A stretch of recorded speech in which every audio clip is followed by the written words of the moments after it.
This is the DRF Players Podcast. Hello and welcome to the Tuesday, November 22nd edition of the DRF Players Podcast. I'm your host, Peter Thomas Fornatale, back with you in the Brooklyn bunker for just a few more hours before I take off for Thanksgiving down in Northern Virginia.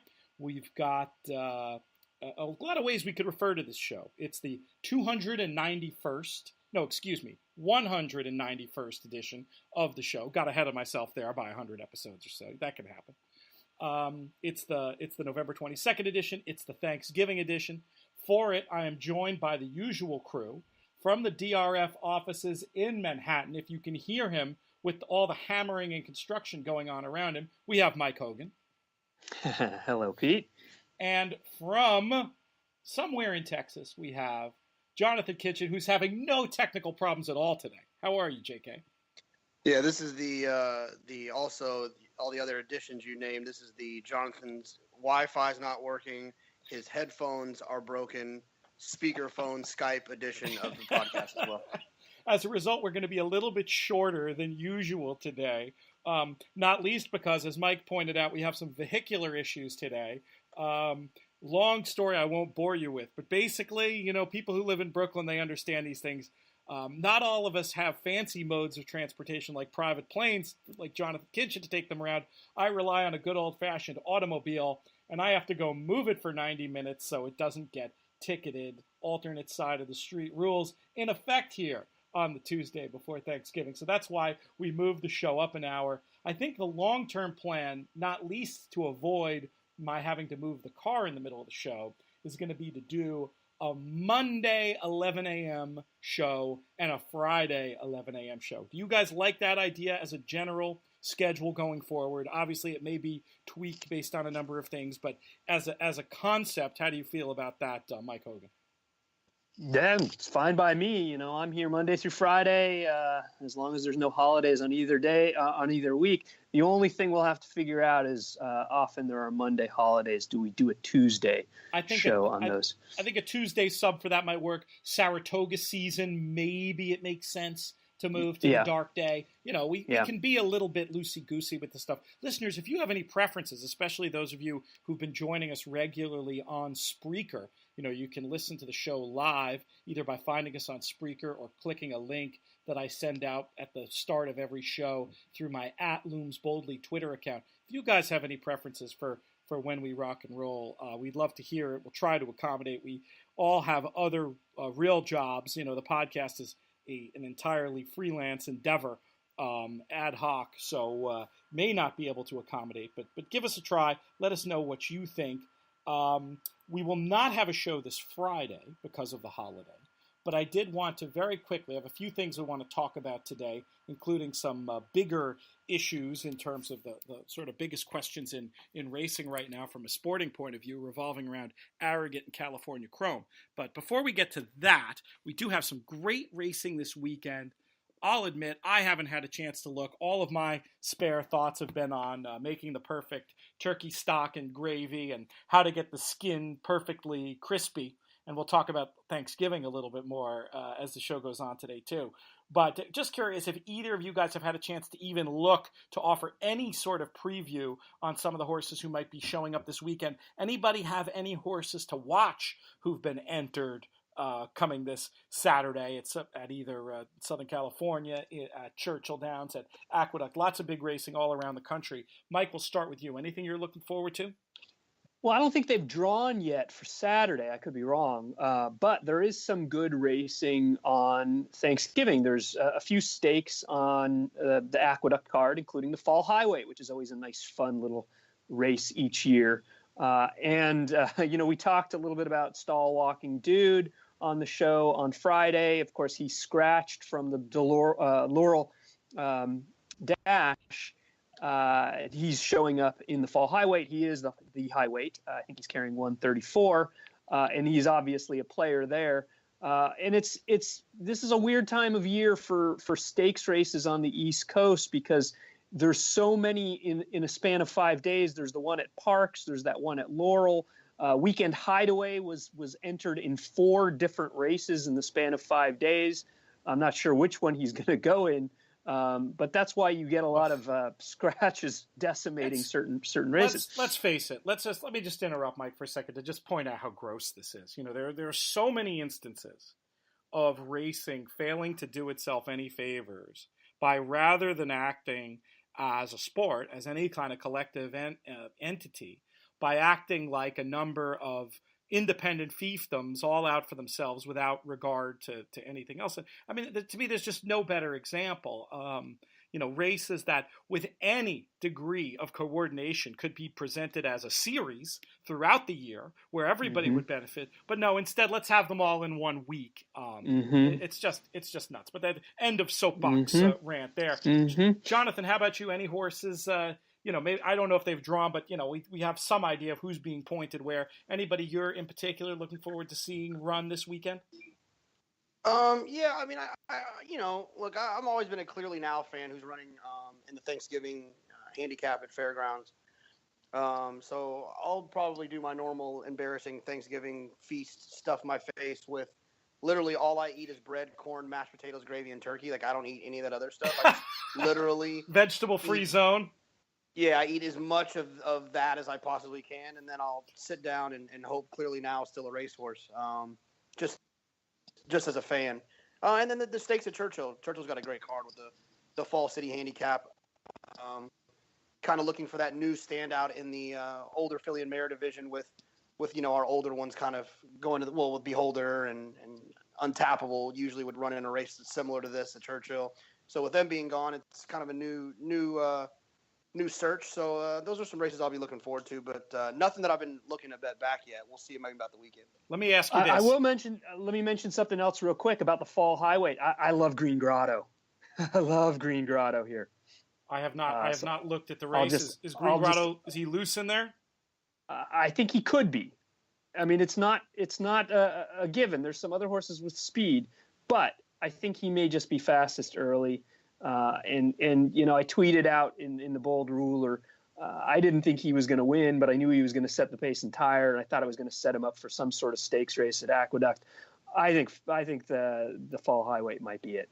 If not, we always have the Gravesend. Some ideas for your Thanksgiving Day wagering from Mike Hogan. Let me ask you this, Jonathon. Is your handicapping more of a no closer zone, or is your Thanksgiving eating more of a no vegetable zone? Give us your perspective. Ooh, we're gonna need the shutter. We're gonna need the shutter cam for this one. It's probably Thanksgiving and no vegetable zone. I have seen you bet closers. I have seen you bet Kobe's back. So yeah, I've never seen you eat a Brussels sprout on Thanksgiving. So that's probably right. What about you, Mike? What are you have any Thanksgiving traditions to share? Do you do the cooking? What's the usual plan for you guys? Well, now that we're on the East Coast, of course, we've been here this will be the fourth Thanksgiving that we've been on the East Coast, and most of all of our family. I've got some family upstate, but they're a few hours away, and it's often tough to make it up there. So basically, our family is thousands of miles away, so we kind of have done our own thing or done something with friends. This year, we're going over to some friends' family's house. It's going to be a big family gathering that the Hogan family are crashing. Awesome. And hopefully we won't be kicked out and not invited back. Yeah, you'll find out where you stand real quick. Exactly. Susan's family. Susan, her dad is a Navy man and she, as a result, grew up in a lot of different houses. But the closest thing she had to a childhood home was this place in Northern Virginia that's actually being sold. So this will be sort of the last family Thanksgiving at the old homestead on her side of the family. So we'll be going down. I'm going to be getting thickly involved in the cooking. I plan on, if I were down there already, I'd be already working on the stock to make the soup and the gravy and all that good stuff. But I'm hoping to get enough of a positive line on the cooking done that I can enjoy some wagering potentially of the NFL variety on Thanksgiving. But I'm sure I'll be looking at the horse racing as well. One other note I had from the weekend, I just apologies to anybody who followed along with me on DRF Live over the weekend. Dan Illman kind enough to invite me in. Speaking of not being invited back, I think I managed to not give out a winner in 10 races, which is kind of hard to do. And it was just one of those experiences where I feel like the information was good, but it just wasn't my day. In any of the public tipping you've done, Jonathon, I feel like every time I see you on TV, you're giving out 4 winners. Have you ever had a dud, and you have any advice for me on how I might recover from it? Oh yeah, I'm sure I have.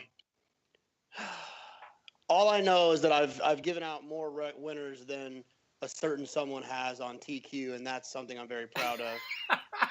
Little trolling, little very subtle trolling there on the DRF Players podcast today. We'll leave it to your imaginations, folks, as to who you might be discussing. Perhaps go back through his Twitter images, and you might have an idea. All right, enough of that nonsense. Let's. I don't think there's too much to recap from last weekend. I guess we could talk quickly about Guinevere, who I, for one, was wrong about. I'll just ask the question this way, Mike. Is this a case of just super clever spotting by conditions, skipping the Breeders' Cup Juvenile, and finding $1 million pot to grab? Or is this a horse who has to be taken seriously as we look to the Triple Crown coming up in 2017? Boy, I kind of lean towards the former. I'm not convinced that he is a player. I think he might have just taken advantage of what was probably not the strongest field in $1 million race. But we'll see. Maybe he'll prove me wrong. Having a little bit of an audio issue there, Mike. I don't know if that's my end or yours. I heard we got most of what you said, but there was some cutting out. So just as a FYI, if you can check your internet status. But I think we should be hopefully okay as we go forward. Jonathon, I'll ask you the same question about Guinevere. You know, that race never really does a lot for me. Excuse me. Obviously, last year's winner, in my well-publicized opinion of him, is evidence of that, but one-turn horse. It's a one-turn horse. It's never really got me going. It's such a weird race in the idea that it's run down in Louisiana where there's not a lot of 2-year-old prepping kind of going on. It's run in kind of a bull ring setting. Or at least a different type of configuration. And it's a bull ring. The other thing, and then follows up, 2 weeks race with a heck of a lot more prestige. And so to me, it's always kind of the second tier, and winners out of that race or runners out of that race just have to prove it to me. And so I reserve judgment until they show up against the big boys. Hey, even when winners of that race, like Exaggerator, do theoretically prove it to you by going on with lots of good grade 1 efforts, you still don't like them. So maybe you have something, as a Texan, do you just have something against Louisiana? No, I like Louisiana. I like Louisiana. I'm just giving you a hard time. The other big news from this week, of course, kind of annoying news from your point of view, Jonathon, as somebody who held a big fat future ticket on Not This Time going to be retired. What are your feelings coming out of that, hearing that news? It's too bad for the horse. It's part of why a future bet is a future bet. I've had some pretty cool future bets working in the past. Nothing probably as cool as this one. I had I Want Revenge at like 20-1 maybe when I was in college, or when I was, I guess it was right after college. And then he scratched the morning of as the favorite. But other than that, I haven't really done a lot of future wagering, and so it's part of it. It's part of doing that. It's why you get the numbers you get. But at the same time, I feel more bad for the sport and for the Romans and the owners and the connections for having such a talented horse, and now they're the ones that are really suffering. So no big deal. Go Mastery, and we'll see what happens. That's right. You also have your future bet on Mastery. I agree. From a sporting point of view, I was watching that amazing Breeders' Cup Juvenile again. I was just getting in the mind frame of, wow, we've got a potential rivalry brewing. We've got something that could be really cool to see going forward. And I do feel a little bit robbed of that. But, that's the nature of the game. What do they say? Horses are like strawberries. They can go bad overnight. And apparently that's what happened here. Anything to add on that front? Mike, we got your tech issue sorted out there? I hope so. It's the Wi-Fi in the studio, I think, is a little bit iffy, but I moved the phone, which is where I'm calling from, potentially a little closer to where the Wi-Fi signal is. So hopefully we're good. My take on the not this time thing is, yeah, I agree. It's a shame. It's a disappointment. For me, I just wanted to see the horse, even if he's got an issue. Okay, he's off the Triple Crown Trail, whatever. I don't see why they had to retire him. I mean, I understand. I get it. They're going to strike while the iron's hot, and then you get $15,000 for each mare he covers this season at stud. But boy, come on. Well, I think it's pretty simple. When I've always felt like when there's a question that I can't answer, then there's typically more information that I don't have. And to me, it's very clear that the horse, especially by what happened to the horse's brother. There's something was not sound, and this unsoundness that would have been exposed if explained openly would affect his marketing value, and so they just say it's a tendon and move on. And I'm not saying they're lying, and I'm not saying it's not a tendon, because to be honest with you, hanging around the Breeders' Cup, I talked to someone who's very prominent in the breeding industry, and they had told me prior to the race that he had a vet issue and didn't vet for a stallion deal. So, but he ran as well as he ran. So I just assumed that it was something that they were going to be able to work around. And so I think there's more to it than what the surface says. There usually is. And I don't mean to, I'm not commenting on this situation specifically. And, please don't say that I was, but there's just been so many situations I've heard of where you're hanging around industry people. And again, not talking about this situation, but just other surprise or early retirements. And you'll hear industry insiders say, gee, I wonder what the issue really was. So I do think sometimes there can be more than meets the eye here to your question, Mike. But again, not casting any aspersions about not this time. Hopefully he'll go on and be a great stallion and show some of that brilliance that he demonstrated in his short time on the racetrack. We had another Breeders' Cup question come in from listener and friend of the podcast, Jim Timmink, who wanted to know, JK, a little more. We talked about your Breeders' Cup betting challenge. We talked about busting out on yellow agate. He was really curious to know what your strategy was heading into the Breeders' Cup contest. I thought it was a good question. I think a lot of people think about these live bankroll betting contests and they don't really know how to approach like a big picture strategy. They just think about going race to race and betting minimums. And I think Jim was correctly guessing that there was a little bit more to it than that for you coming into the BCBC. I don't think you're giving away too much to outline what your strategic approach is in these live bankroll situations. Yeah. Early on Friday, it depends. It's different. It's never the same. That's the first thing I'll say. And because you want to, you have to kind of play. I always say that you got to take what the defense gives you, the defense being the racing secretary. So, and so that's kind of, and the horses that are also entered. And so what I did on Friday was I had a plan that I was going to take a pretty significant swing with Good Samaritan. And I did so. I swung, pretty good on Good Samaritan. And there was an undercard race. I can't remember what it was. And I bet a little bit of money. And then when it got to Beholder, I had kind of run the bankroll lower than I had hoped that it was going to be. So I kind of played that race a little bit more defensively and less aggressively than I think I wanted to, and kind of pretty much got back to where I was to start the day. So I started kind of right where I was on Saturday morning. And then when I went to bed Saturday night, I knew I was going to go every dollar I had. I was going to bet on yellow agate. So I knew that I was going to, and I messed around a little bit early with a Wesley Ward horse down the hill, but I didn't blow much money, and that's what I did. I bet $4,000 to win on her, and then like $600 worth of exactas with her running second. That would have got me back all my money if she would have somehow got nailed at the wire, but we didn't get an opportunity to see that. So it sounds to me like basically you're saying that you want to you're going to look at whatever your live bank contest is, you're going to look at the contest as a whole. You're going to find your strongest opinions, and you're going to try to get as much of your money in as possible in those places where your opinions are strongest. I would say that's, generally speaking, a very good idea, regardless of which live bank contest it is. Am I expressing that correctly? Yeah, absolutely. I tell you what I don't do is I don't bet minimums to show, ever. Yeah, I mean, I think there is a logic to playing. I'm not saying you have to bet show, but I do think there's a logic to playing somewhat more. Let's say you have those, 2 spots on Friday and 2 spots on Saturday where you're willing to risk close to everything.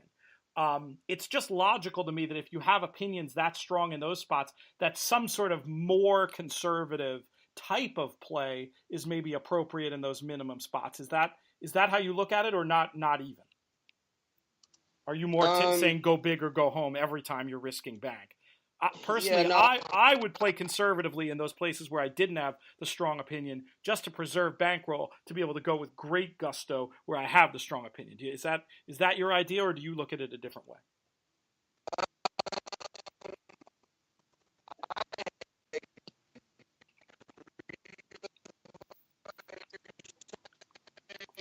JK, I got to cut you off, man. I got to cut you off.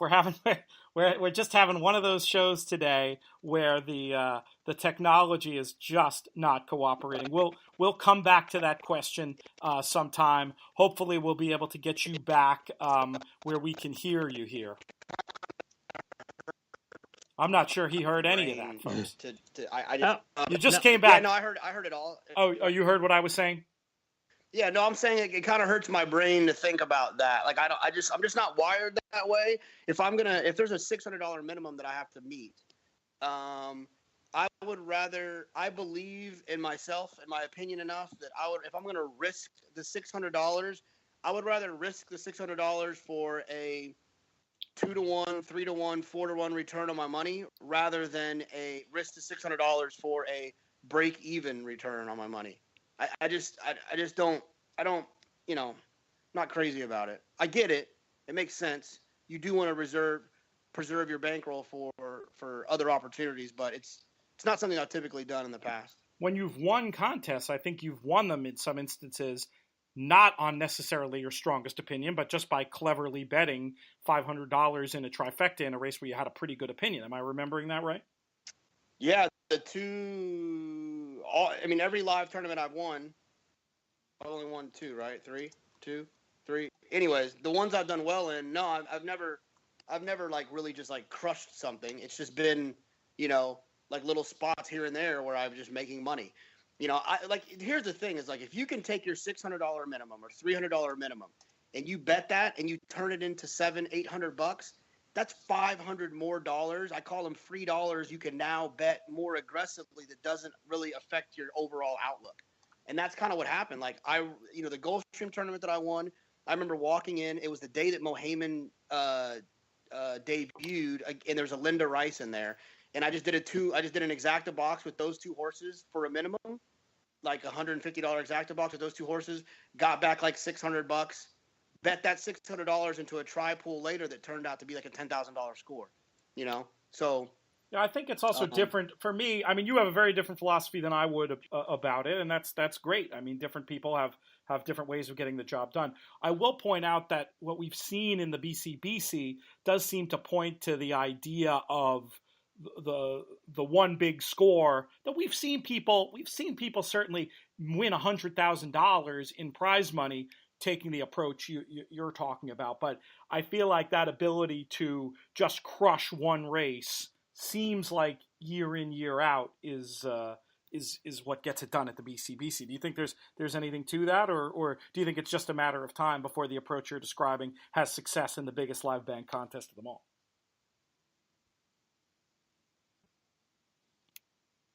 Did we lose Jonathon again? I don't know what's going on here. Well, I got greedy. I thought we had him back, and then we lost him. But anyway, it's just an interesting difference of philosophy that he and I have about those spots. Oh, I hear him percolating in the background now. He's trying. He's fighting through. What's going on, JK? What's your problem? What's your coming. problem today, Mike? What's the tech situation going on? Something's wrong with my Wi-Fi. I don't know what it is. I'm trying to sort it out. You can't plug in somehow to something? No, I'm losing. All right. Well, we'll just do the best we can. Let's move on from that topic. I think we have more than enough to satisfy the question that was asked. And boy, you know, I know what I wanted to talk about today, but it's a big, good question, and I don't know if I want it on a podcast that I'm hoping not that many people listen to because the tech was so poor. So I'm considering taking a super left turn, but I don't think I don't know. Well, let's throw it to Mike for a second. I know, Mike, you had some sort of general betting philosophy stuff that you were thinking about talking about today. Let's see if we can round out the last. We're just going to do another 20 minutes today. It's going to be a short show for obvious reasons. Let's just fill that 20 minutes with some racing chatter we've been wanting to get off our chest, and we'll save the big ticket item that I was going to talk about that I teased earlier for a show when we have more time and everybody's tech is working. Well, it's kind of a point and a question for you guys. Do you guys have any, I don't want to call them angles necessarily, but certain trainers, certain moves, certain things that you look for that will make you pay attention or that you love time and time again to bet against? That's sort of the question and discussion I wanted to have if we had time. Yeah, I think we have time to talk about something like that. In my case, I mean, sure, you can't. There are certain meets, a meet like Saratoga, where I think obviously the fundamentals of handicapping are still really, really important. But also because so many trainers point for them and them alone, well, not them alone, but them above all else all year, you have what I've heard described as a more angle-specific meet. And you'll see things year in, year out at these meets that can yield dividends. Just thinking back historically to a meet like Saratoga, I think this was more true a few years ago. The problem with all these sort of angles is that over time, markets are smart, real smart. And over time, people figure this stuff out, and that whatever inefficiency is there gets corrected. So something that'll work for a time isn't necessarily going to continue to work, and something that has not worked over time can suddenly start to work great. But a couple of things that just pop in my mind for a meet like Saratoga, Canadian shippers. I used to do very well with Canadian shippers at Saratoga, and I still find that they can often be decent value. One thing that I noticed this year was it sure seemed like horses who were prepping at Fair Hill, particularly in race situations where stamina was going to come into play, longer turf races or 7 furlong races maybe for younger horses. It seemed like the horses training at Fair Hill had some sort of a little bit of a baked-in advantage that the market wasn't necessarily picking up on. Over the years, and I've talked about this ad nauseum on the show, and sometimes I miss it in the real world, but the idea of specific trainer Bill Mott, when he has a target, when I know that he's had a horse laid out for a certain race, not for weeks, but for months, I always expect that horse to run better in that race that he circled long ago than whatever the bear form suggests. Those are a few of them that pop out to me. Mike, did you have a specific point you wanted to make about Bill Mott? Am I remembering that right from a conversation we had before? Yeah, I'm glad you mentioned Bill Mott because that's one of my favorites. And you mentioned the market. The market, I think, has almost gotten too wise to Bill Mott and Bill Mott's trends.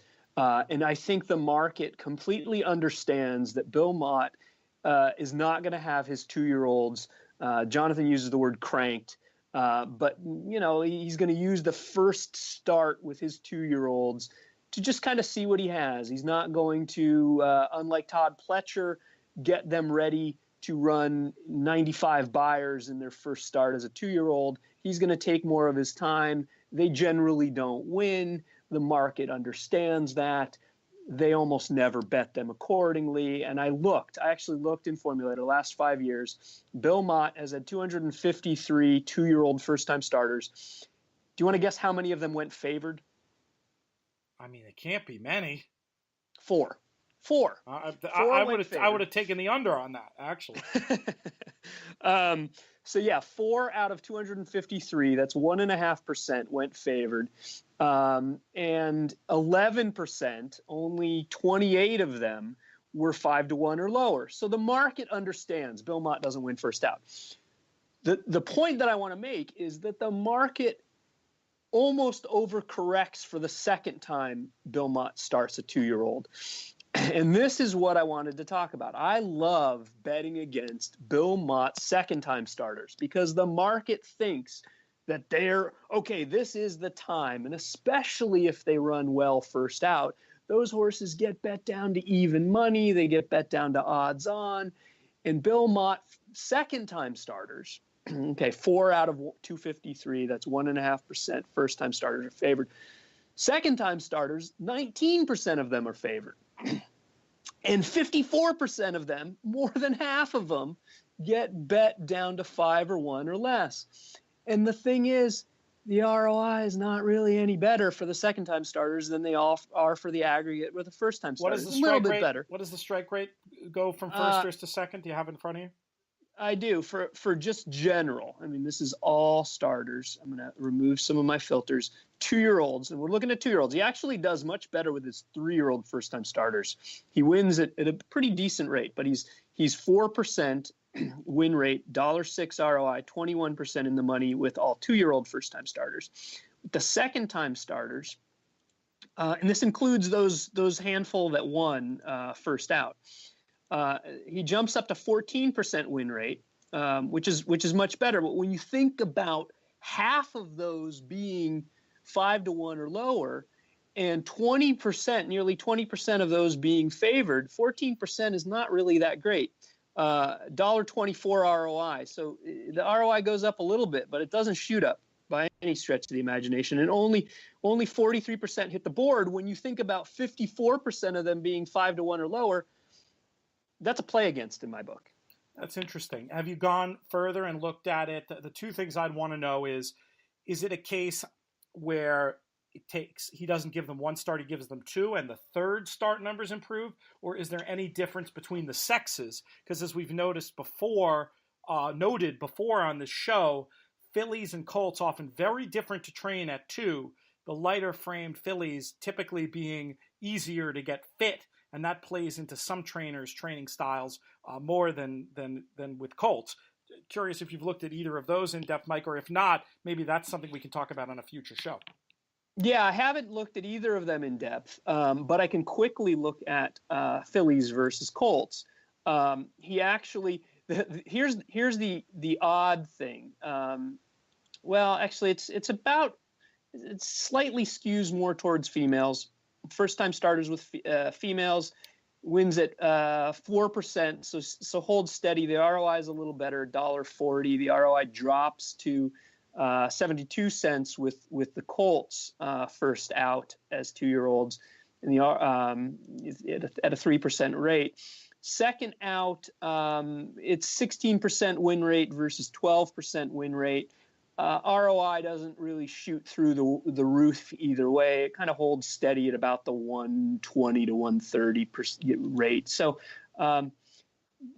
we probably could dive a little deeper based on surface, based on class. How many of these are in for maiden claiming versus maiden special weight, time of year. A lot of that is a factor as well, because the strange thing that I've noticed is the sense that Bill Mott firsters don't run doesn't really play out once they hit 3.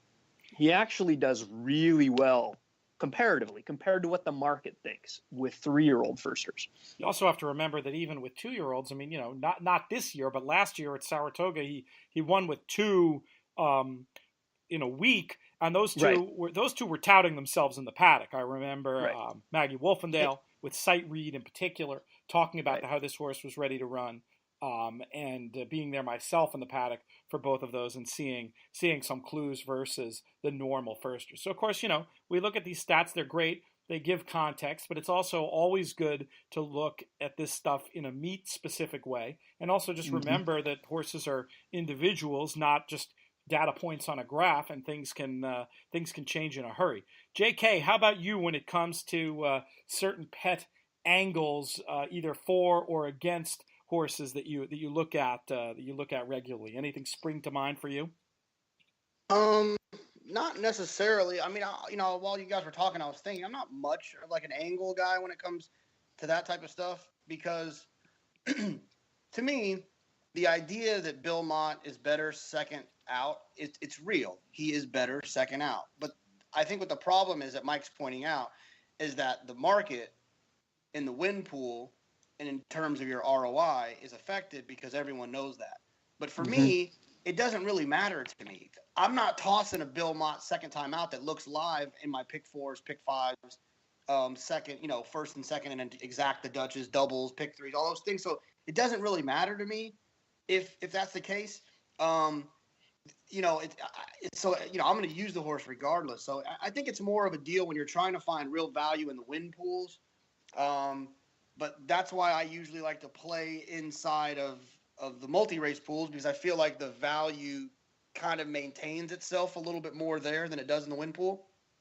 Logical. I don't know. I mean, I can see your point, but I kind of take a different view of it, and I look at it as those sorts of opportunities are providing additional value on other horses because whether you're right, they do win maybe 3 times as much as the firsters do, but the market so overcorrects that it provides value for every other horse in the race. I think it comes down to what kind of a bankroll you're operating with. I think to Jonathan's point, he's still going to be eking out that value, Mike, that you describe when one of those longer priced horses in the multis wins, because he'll presumably have that horse too.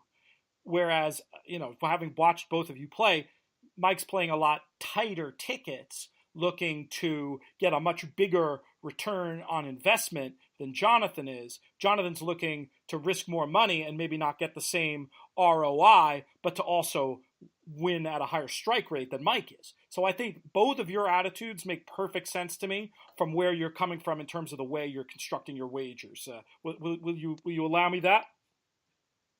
Oh, for sure. And I'm not saying that you want to use this as a guide to, no matter what, always toss a Bill Mott second time starter. It all has to do with how you're handicapping, and this is just a factor that overlays as something additional to everything else you're seeing in the PPs and in the pedigree and in the race replays and whatnot. So I don't use it as a hard and fast rule. But what I do is I go into my handicapping already knowing that a certain horse, regardless of what I see on the morning line, just knowing Bill Mott second time starter, I am automatically think underlay. All right. Jonathan, you have anything else on that? I have a couple of excellent listener comments I want to get to, but have we buttoned that up good enough? Yeah, go ahead. All right. These both come from one of the top 10 punters in the UK today, Rob Dove. One is a Department of Corrections thing. We talked about whether or not the Santa Anita drop on the downhill course is high compared to drops in Europe. It is not at all. He brought to my attention a couple of ones. The most extreme example being the 5 furlong sprint at Epsom, where they drop 30 feet in a furlong as opposed to the 25 feet at Santa Anita over 3 furlongs. So I just thought that was a good point to say that there are far more hilly surfaces in the UK than the Santa Anita downhill. I really think that when it comes to the lack of success those horses have had at Santa Anita, the biggest thing is that the UK sprinters, I mean, they just don't seem to really measure up worldwide. It would be interesting to see what were to happen if we were to see sprinters from a country like Australia that's a lot more well-known for their sprinters ever contest that race. But racing calendar-wise, I don't think it makes all that much sense. Dove's other comment was about, and this is worth going back to because it could maybe be more of a debate than we made it when we talked about it the first time. And we had some comments in the Spreaker comments section about it as well. And I think Mike was sympathetic to that. It has to do with the idea of the quality of the ride on California Chrome and how many people, and including trainer Art Sherman and Mike and his comments post-race mentioned the idea about what would have happened if Chrome had opened up earlier in the race. And Dove's comment was I thought, worth sharing. He says, if California Chrome opens up, maybe he goes a length further clear. But if he does that, he has to use more energy, and maybe he gets beat more in the end. I don't think he was capable of going 5 clear and really putting the race to bed. He's just a horse that goes in hand. It's the jockey's job to ration that finishing effort, and if you use too much of that energy early in a race, it can cost you more expensive lengths at the finish. I thought that was a really, really interesting point that he expressed the way that I viewed the Classic better than I could have in words. And I was curious to get both of your takes on that. Jonathon, we'll start with you. No, I think there's a lot to that point. I think the biggest part is that, and the biggest question is the same with the Beholder situation 2 races back against Stellar Wind, when I had kind of clamored that I wish she would have opened up.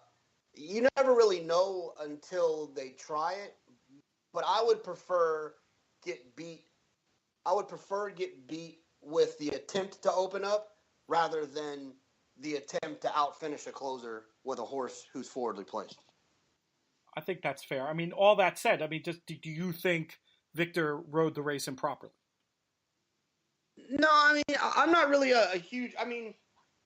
No, because I agree with you about Beholder. I agree that in those previous races, I would have liked to see more aggression because I thought it was too. Now, I should look at the fractions before I go out on a limb and say this, but I feel like that was overly conservative. I feel like Victor was the correct amount of aggressive, and he just got beat by a better horse on the day. That's just how I see it.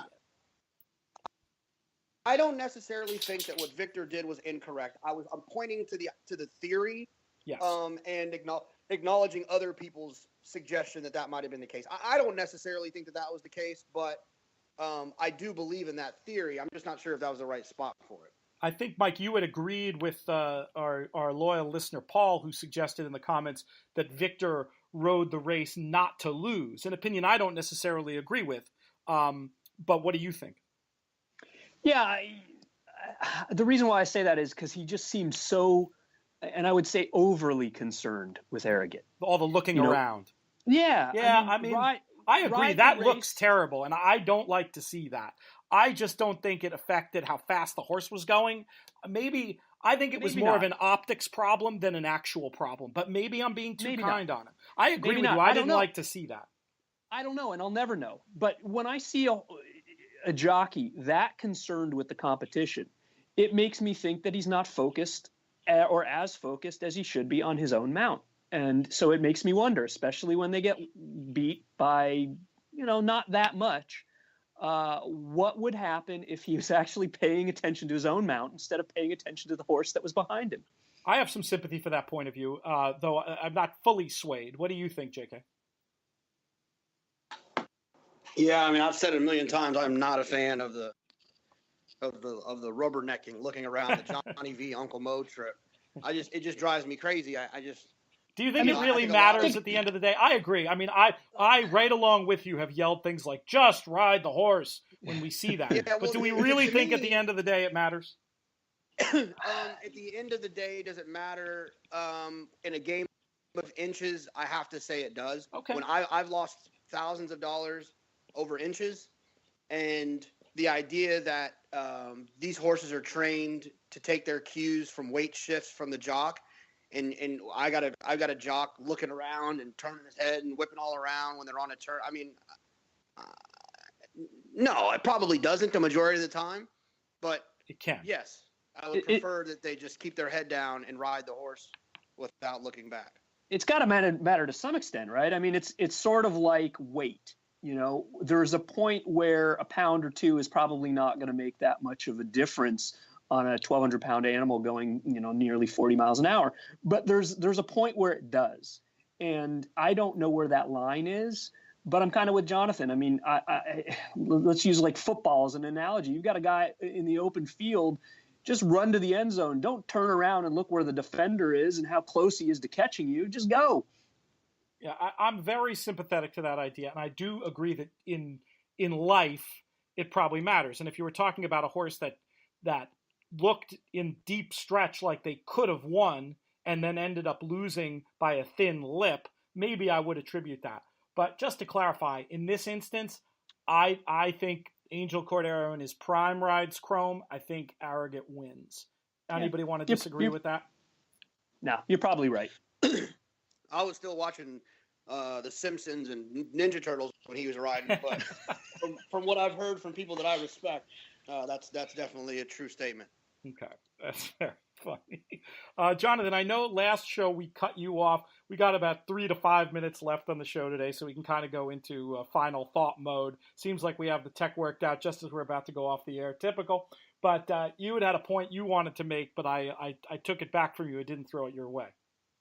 Yeah, no, it was really cool. It's we enjoy doing the show, and it's a lot of fun, and obviously we have to juggle our schedules at times, and it can be something that has to definitely be navigated. But the other day I was on a plane and I couldn't get enough Wi-Fi power to watch replays, and I somehow found myself reading comments on iTunes on the Players Podcast, and man, it was really cool. We got a lot of really good, loyal fans and people saying a lot of nice stuff about us and about the show that we do, and it felt really good. And so I just wanted to say thanks everybody for listening and saying nice things on Twitter. It really does kind of help motivate us to navigate those tough times that we have to try to get this show on the road. And so it's really cool that they listen and really cool they say the nice things that they do. I'm glad you said that. When I thank the fans at the end of every show for listening, thank you all for listening, whether you're a fan or not, I suppose. I mean it from the bottom of my heart. I will point out the irony that one of the few negative comments on there was somebody ranting and raving about the tech issues we have. That listener's not going to be very happy when they listen to this show. Sorry, buddy. No, but today is the day that the mixer is being delivered. So, really? Oh, great. Yes. Now, that's not going to help us with our individual Wi-Fi connections, I'll say. No, that's true, but it should help make things a little bit smoother. I hope so. I mean, I'm still a little concerned about all the Skype being on one channel. So, I don't know, is there some magic way the mixer can balance that? Mike, have we thought this through about how much of a change it's going to make? I believe so. I don't know. I mean, a mixer is a mixer. It's got a few channels. We just need to do a little bit of experimentation and figure out what works best for us. But one thing I do know that we'll have is the ability for us all to hear the sound that's being recorded and or broadcast. So that brings into play fun sound effects. I'll play a couple now. You guys can't hear them, but the people listening can hear the thunder cracking in the background. But we're going to get much cooler, more horse racing specific ones than that, including my dream overall to just have an extended, drawn out version of Trevor Denman saying, "Blame," to throw in there every now and again. Zenyatta, blame. If we could have the actual recording, and that's two different ones, and I don't know when it'll come up, but I have a feeling it will. So we're gonna have some fun with that for sure. Mike, how about you? A couple minutes left. Any final thoughts on today's show? No. I'm just excited for the holiday. Excited for. I'm not excited for the cold. But I guess that's just the way it goes this time of year in New York. But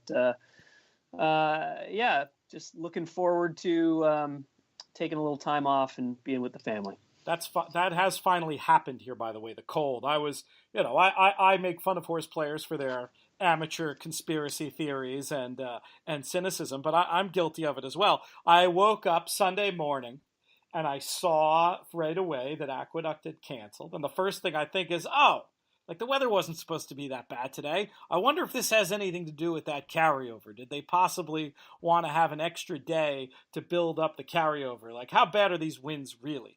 Then I go to walk the dog, and we're walking around Prospect Park, and I pretty much literally got blown into the middle of Prospect Park West from the gusts and realized, no, this really was not safe riding conditions. Kudos to Naira for doing the right thing, and and shame on me for being a typical silly, cynical horse player in this instance. JK, how about you? Any closing thoughts for today's edition of the show? No, that's it. I'm gonna eat some bread this weekend, I think. I know that's unusual for you, right? You usually eschew the bread. Is this like your one weekend reprieve a year where you just get busy with the stuffing and potatoes and the lot?